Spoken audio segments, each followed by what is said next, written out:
देखिए, मैंने तो 2 साल पहले से ही लोक नीति में जो ये काम देखते हैं, जो भी उनसे जो बात भी की थी कि ये जो है इसमें रिसर्च होना चाहिए कि ये किस प्रकार से बच्चे जो नौजवान खेलते हुए डेथ हो जाती है, डांस खेलते हुए डेथ हो रही है, डॉक्टर की डेथ हो रही है, तो ये बहुत बड़ा इश्यू है।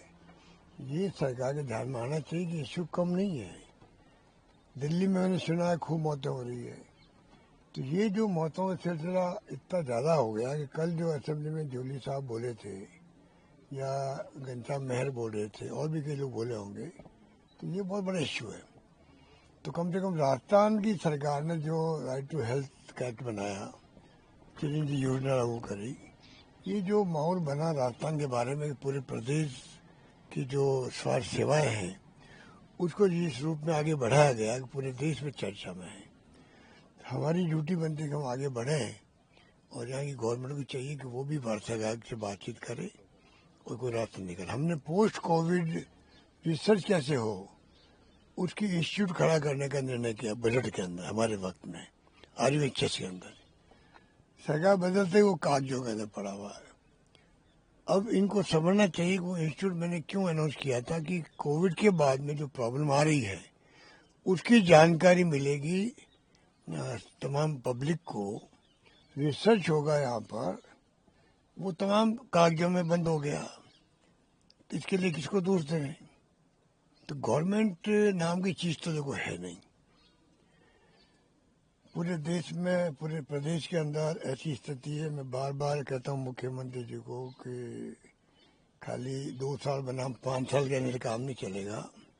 अब पूरे आंकड़े जो हमारे वक्त में जो घोषणाएं थी और सैंक्शन निकल गए थे, सैंक्शन निकलने के बाद काम शुरू हो गए थे, उनको आप जानबूझ डिले करके काम पूरा नहीं हो टाइम पे। अभी जो IPD टावर पड़ा हुआ है, ये ऐसे इतने काम जो काम पूरे हो चुके हैं, ये बड़े बड़े काम पूरे होने के बाद खड़े हैं। समय समय बताते थे हमने काम किया। ये खाली बताने के लिए हमने काम किया, हमारे वक्त काम हुआ है। हमारे वक्त में जो शिलान्यास हो गए, काम शुरू हो गए, उसको डिले कर रहे हैं। वो बता रहे, वो आंकड़े बता रहे। अब जो किताबें छपा रहे 2-2 साल और 5 साल, वो आंकड़े तमाम वही है जो हमारे वक्त में सैंक्शन निकल गई थी, काम चालू हो गए थे, जहाँ वो डिले इन्होंने किया इसलिए कि बता सके हमने किया, बस इसी कारण। इसलिए ये इनका जो अप्रोच है वो नेगेटिव अप्रोच है। यमुना जल समझौते को लेकर भी जो सरकार है वो कह रही है कि इस महीने DPR का जो काम कंप्लीट हो जाएगा, उसके बाद फिर जो अब मैंने कह रखा है कि जिस दिन ये 2 साल में कहा था 2 साल पानी आ जाएगा, तो जब पानी 2 साल में आ जाएगा तो मैंने कहा कि मैं मुख्यमंत्री का स्वागत करूंगा खुद। नीम के थाने तक पानी आ जाएगा इन्होंने कहा है, तो 2 साल में पानी 2 साल इनका हो गया करीब करीब। मुझको 1 साल और ले लीजिए, 3 साल का लीजिए, 3 साल में पानी आ जाएगा तो मैं स्वागत करूंगा मुख्यमंत्री जी का, मुख्यमंत्री निवास में जा करके।